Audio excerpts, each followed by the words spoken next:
The rain hammered down on the twisted metal of the overturned SUV as 17-year-old Emma and her identical twin Ella scrambled down the muddy embankment. "He's still alive," Ella shouted, yanking open the jammed door and reaching for the unconscious man inside. Together, the sisters dragged him free just seconds before the vehicle erupted in flames, their clothes soaked and hearts racing from the narrow escape on that deserted upstate New York road. Little did they know the stranger they had pulled from certain death was Ethan Blackwood, the reclusive gay billionaire CEO of Nexus Innovations, a man whose empire shaped tomorrow's technology, but whose personal life remained carefully guarded from the world. In the small community hospital in Willow Creek the next morning, Ethan woke to the steady beep of monitors and the sight of two identical teenage girls sitting nervously by his bed. His body ached from broken ribs and a concussion, but the memory of their faces in the rain was crystal clear. "You saved my life," he said, his voice rough from smoke inhalation. "I don't know how to thank you." Emma and Ella exchanged shy glances. Emma spoke first. "We just did what anyone would have done, Mr. Blackwood. The car was on fire. We couldn't leave you there." Ella nodded. "The firefighters said another minute and it would have been too late." Ethan studied them. These girls came from a modest background. Their clothes were simple. Their hands showed signs of hard work, yet they had risked everything without hesitation.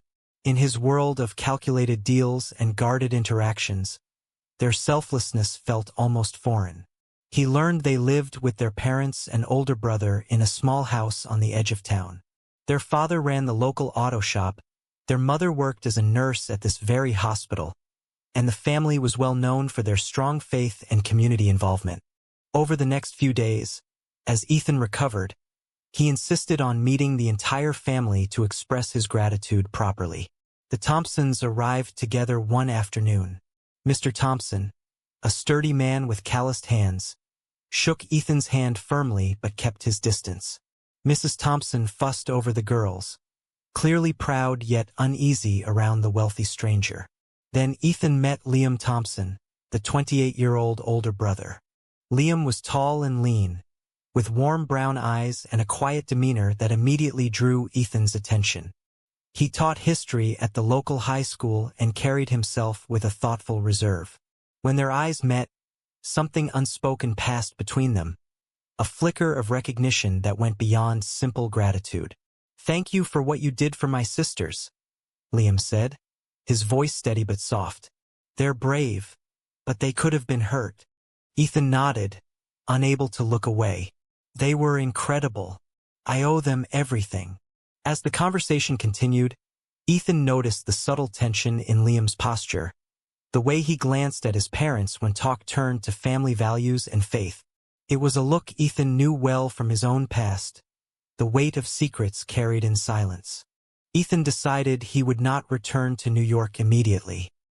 His injuries required rest, and the quiet town offered a rare chance to step away from the relentless demands of his company. He rented a room at the modest Willow Creek Inn and began visiting the Thompson home regularly, bringing small gifts and helping where he could. The twins adored him, treating him like an exciting uncle from another world. But it was the conversations with Liam that kept Ethan returning. One evening after dinner, while the family cleared the table, Ethan and Liam stepped onto the back porch. The air was cool and carried the scent of pine from the nearby woods.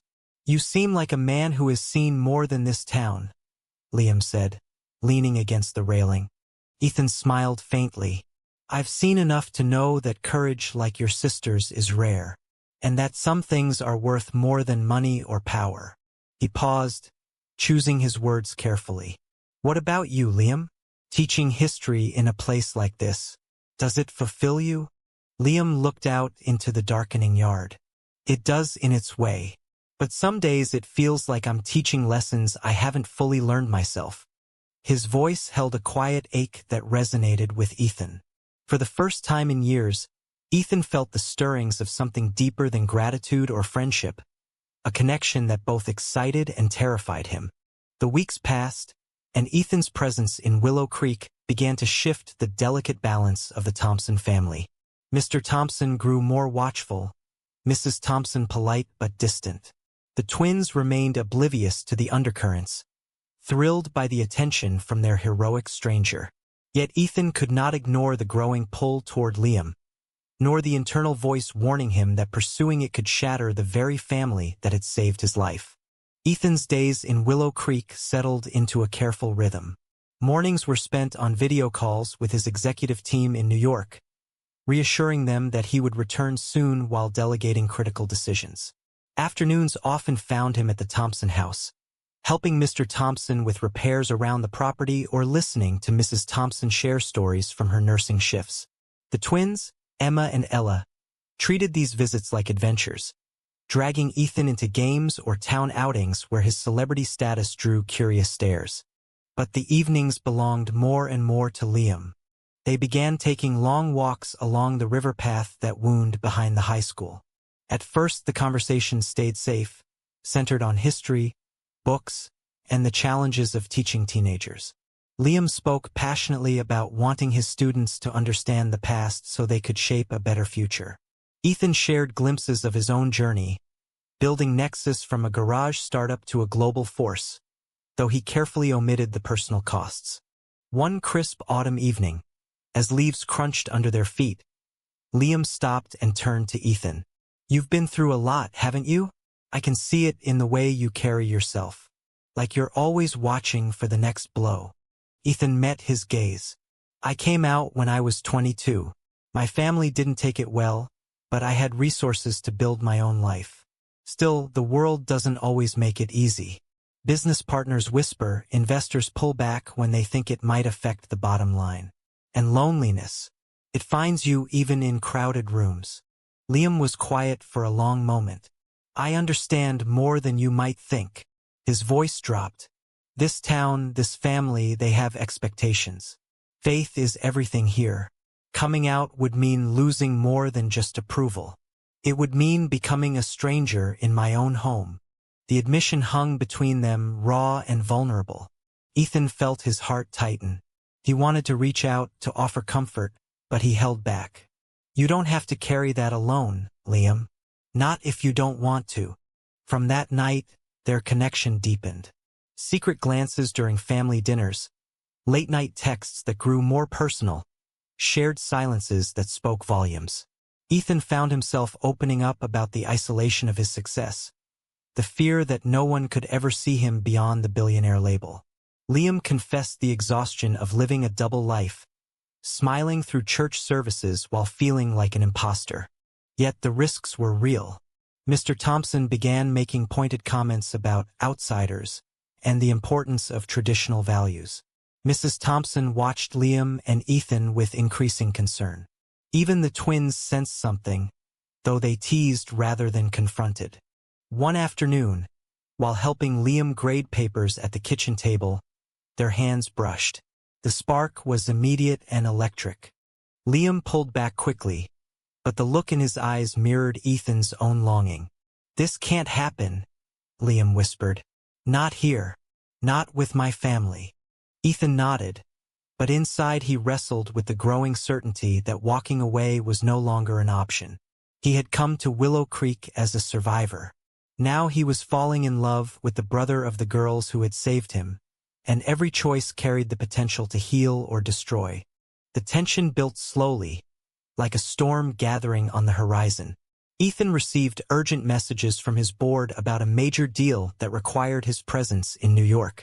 Returning meant leaving Liam behind. Staying meant risking everything for a love that could tear a family apart. The first crack in the facade appeared during a Sunday church service. Ethan, invited by the twins, sat in the Thompson family pew. The pastor's sermon on moral steadfastness and resisting modern temptations landed heavily. Liam shifted uncomfortably beside him. Afterward, as they gathered for coffee in the fellowship hall, a few parishioners cast curious glances at the wealthy stranger in their midst. Later that week, Liam and Ethan met at a secluded spot by the river. The air was thick with unspoken words. "I can't stop thinking about you," Ethan admitted, his voice low. "But I see what this is doing to you. The guilt, the fear. Liam looked haunted. Every night I pray for clarity. My parents raised us to believe this is wrong. If they knew, it would break them. The twins look up to me. How do I tell them their brother is living a lie? Ethan reached for his hand, holding it gently. Love isn't a lie, Liam. What you're feeling, what we're feeling, it's real. But I won't push you into something you're not ready for. The last thing I want is to repay your sister's kindness by destroying your family. Their first kiss happened that night under the cover of darkness, tentative and filled with years of suppressed longing. It was not passionate in the physical sense but profound in its emotional weight, a moment of pure connection that left both men shaken. Word of Ethan's extended stay reached New York. A business rival began digging, sensing weakness. Back in Willow Creek, Mrs. Thompson confronted Liam privately. That man is spending too much time here. People are talking. You need to be careful, son. Your father has plans for you, a future in the church community. The pressure mounted. Liam's internal conflict intensified. He loved his family deeply, yet the connection with Ethan offered a glimpse of the authentic life he had long denied himself. Ethan, meanwhile, faced his own demons. A former partner had once betrayed him to the media, nearly costing him control of Nexus. Now he feared history repeating itself, only this time the stakes included innocent lives in a small town. A confrontation came when Mr. Thompson found Liam and Ethan talking late on the porch. I appreciate what you've done for my girls, he said to Ethan, his tone edged with warning. But this town has its ways. We take care of our own. Ethan left that night with a heavy heart, but the bond between him and Liam only grew stronger in secrecy. They stole moments whenever possible, sharing dreams of a different future while grappling with the moral weight of their choices. Was hiding their love a necessary protection, or was it another form of betrayal? The twins, perceptive as always, began to suspect. Ella pulled Liam aside one day. You seem happier when Ethan's around. But Mom and Dad are worried. Is everything okay? Liam deflected, but the question lingered, a reminder that secrets had a way of surfacing. Betrayal arrived in the form of a phone call.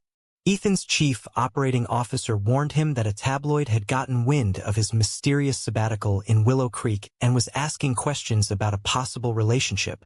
The story threatened to explode just as Nexus prepared for a critical merger. In Willow Creek, the leak hit closer to home.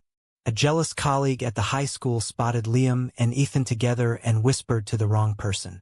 Soon rumors circulated through the church and the auto shop.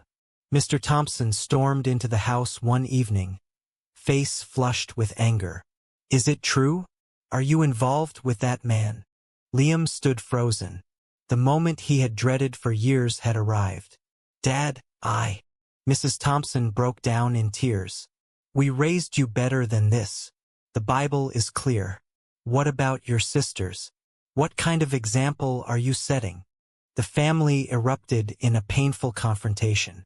Accusations flew. Mr. Thompson demanded Liam end any contact with Ethan immediately. The twins, overhearing, were devastated and confused, torn between their affection for Ethan and loyalty to their parents. Ethan arrived at the house the next day to find chaos. Liam met him outside, eyes red from crying. They know everything. My father says I'm no longer welcome if I continue this. The betrayal cut deep when it emerged that the school colleague had been encouraged by a visiting business associate of Ethan's, someone who saw the relationship as a way to force Ethan back to New York and weaken his position. The price of love was becoming painfully clear. Liam faced an impossible choice. Stay and try to repair his family, perhaps suppressing who he was forever, or leave with Ethan and risk permanent estrangement. Ethan wrestled with guilt. I came here broken and you all saved me. Now I'm tearing you apart. Yet in the midst of the pain, moments of awakening emerged. Emma and Ella, after initial shock, defended their brother quietly to their parents. Ethan is a good man. He cares about Liam. Shouldn't that matter more than what people say? The drama escalated when local media picked up the story, painting Ethan as a wealthy outsider corrupting a small-town family. Protests appeared outside the Thompson home. Liam lost several tutoring students.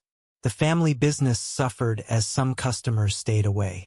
Through it all, Ethan and Liam clung to each other.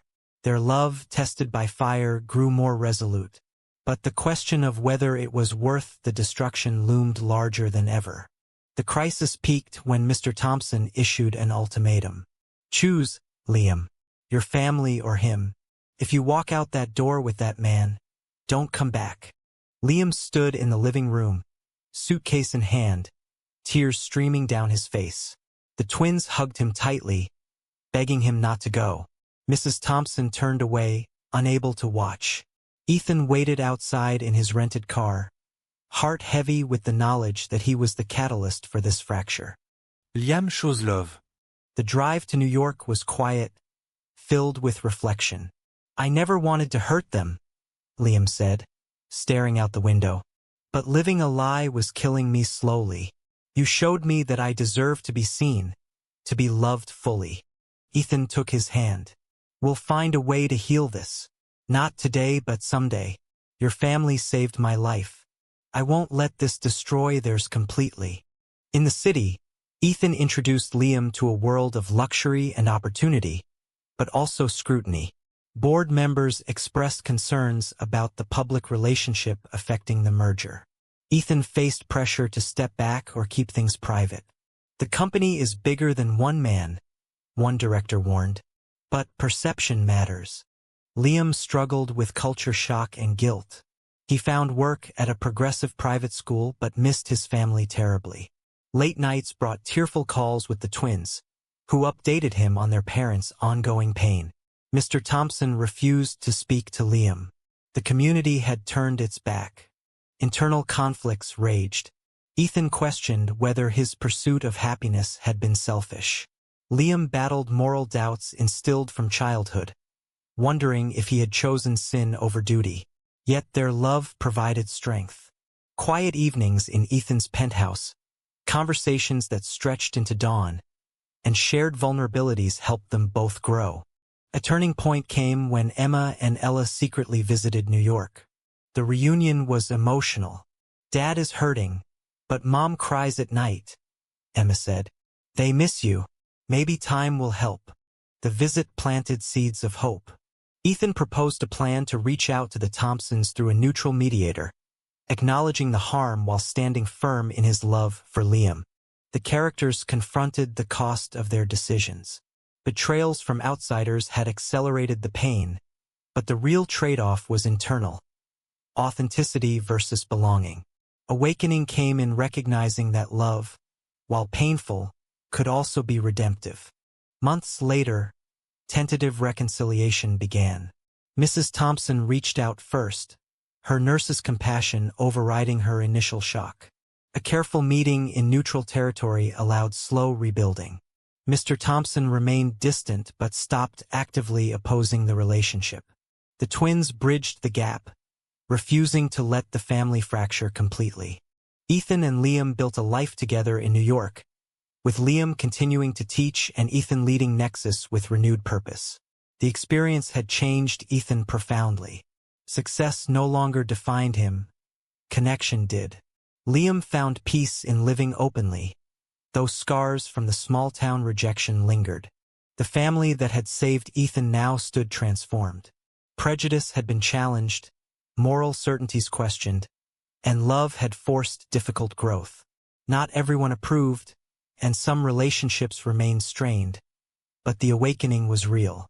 In the end, the stranger the twins pulled from the wreckage had saved them too, in ways none could have predicted.